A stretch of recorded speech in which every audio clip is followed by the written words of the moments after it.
Okay, I'm here with Jake Libby after day 3 against Middlesex. That was a long, tough day for you, Jake. Yeah, it was. I don't think we envisaged it going that way at the start of play. I think there was periods where we didn't bowl well enough. I think we'd acknowledge that. But yeah, look, you got to hold your hands up to Middlesex and how they batted today. You know, particularly 3 lads, they batted really well. And Eskinazi, it was a top innings. It really was on that pitch. It was still doing a lot. It has got better to bat on, but yeah, it was still doing lots. So fair play to them, really. If you'd have said to somebody after, say, 2 hours on the first morning that one of the teams was going to get 500 in the first innings, you wouldn't have believed it, would you? No, you really wouldn't have. No, I mean, yeah, it's a difficult one to sort of sum up at this stage. I think there was periods we didn't bowl well enough, but I think they batted really well. We obviously beat the bat a lot. The pitch has got easier. There's a lot of factors involved. But yeah, it's not the final game we would have liked. But yeah, we've still got tomorrow to try and hopefully turn that around. It's been an odd one because I don't think I've ever seen an innings where 3 players have got big scores, you know, 2 90s and 100, and yet Gareth must have taken more balls behind the stumps than he's ever taken in his life. The ball was passing the bat all day, wasn't it? It was, and I think that sort of sets up for a tough day for us tomorrow. We know we've got to bat really well to bat the whole day for the draw.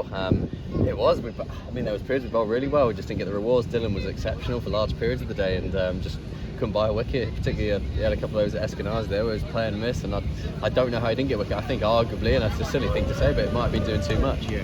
I was thinking that. I mean, if it's missing the bat all the time and not taking the edge, you can only assume that the movement off the pitch is actually more than just enough to a millimetre or 2. It's just too much. They've almost bowled too well at times. Yeah, and that's a weird thing to say, but yeah, I agree. It's one of them wickets where when it's done something, it's done a lot and in sort of all 4 directions. But yeah, look, I mean, it's a strange game at times, and obviously hopefully we can come back one last push tomorrow. Could see you sort of trying to keep each other going throughout the day, but I mean there comes a point where it's drifting away from you. It must be really hard to maintain focus out there. Yeah, I mean, you know, obviously it's been a long season. This is the last innings, if you like. So yeah, look, we've had a really good month.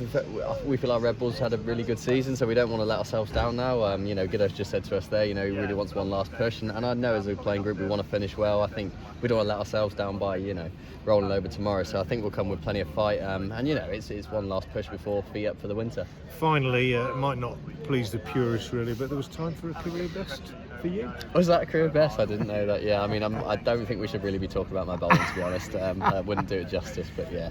Was it a strange little period that last hour? Were you aware that what they were going to try and do was exactly what happened? Yeah, I mean, it was one of them weird pastures of play, wasn't it? I think we didn't ideally want to bat tonight in them conditions, and I don't think they were overly bothered about bowling. So they've done their job. They took their promotion off now. So yeah, it was just one of them weird pastures of play. But like I said, we'll come back tomorrow and fight hard. Early night for you tonight? Early night tonight. Yeah, I'm not sure if it'll be an early night for some of the Middlesex lads, but yeah, it was. Yeah, it will be. Thanks for your time. No worries.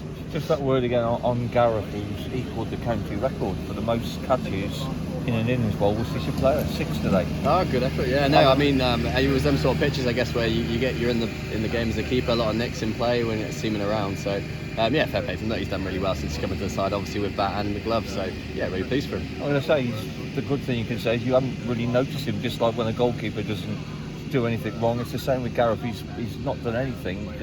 Been pretty faultless. Yeah, that's right. I mean, he's a top keeper. You know, the only thing he does badly is when he talks because of the garbage coming out of his mouth. But apart from that, yeah, he's obviously done really well since he's coming to the side, and yeah, I'm really pleased with him. I got on really well with Gareth. You know, he's had an up and down time at Worcester, but you know, he's coming really good, and we know he's a high quality player and a really good keeper. Now, you've had a really good September overall. You played some great cricket against Glamorgan, against Sussex, last week against Nottinghamshire. It'll be nice if you could just sort of bat out that final day and carry on that momentum into next season. Yeah, and that's exactly what, you know, Giddo was saying to us then.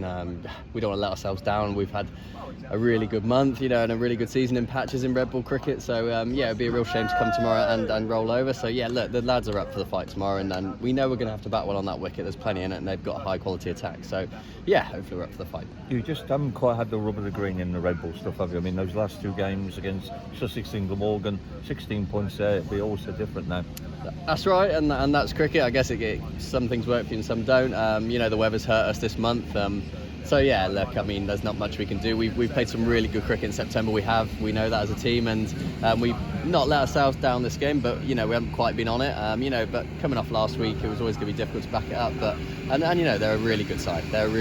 And we know that. So yeah, look, the aim now tomorrow is to leave with some pride, and after for that long winter, and put our heads up for it. And in the long term, the last 2 or 3 weeks, it's been great to see Josh Tongue back, to get some matches under his belt before hopefully he comes back really firing next season. Yeah, that's right. I mean, it's fantastic to have him on the side, to watch him bowl, have someone with that pace and ability in your side. He's got that real X factor, and it's great to see him back out in the park and bowling as he is, and he's only going to get better the more he plays. We have to be, he hasn't played much cricket this year, so really pleased for him, and really looking forward to playing more cricket with him in the future. And there's been little sightings of just how good he can be, haven't there? Some of the spells he's bowled have been quite encouraging. Oh yeah, I mean, I've faced him in nets now for the last few years, and he's absolutely minging, and it's great to play on someone's side like that. And now Dill's really kicking on. I think he's turned into a really good bowler. The combination of them two at the minute is really tasty for us, and we saw that in the last game against Notts. They absolutely blew them away, and I think it's shaping up really well for the future.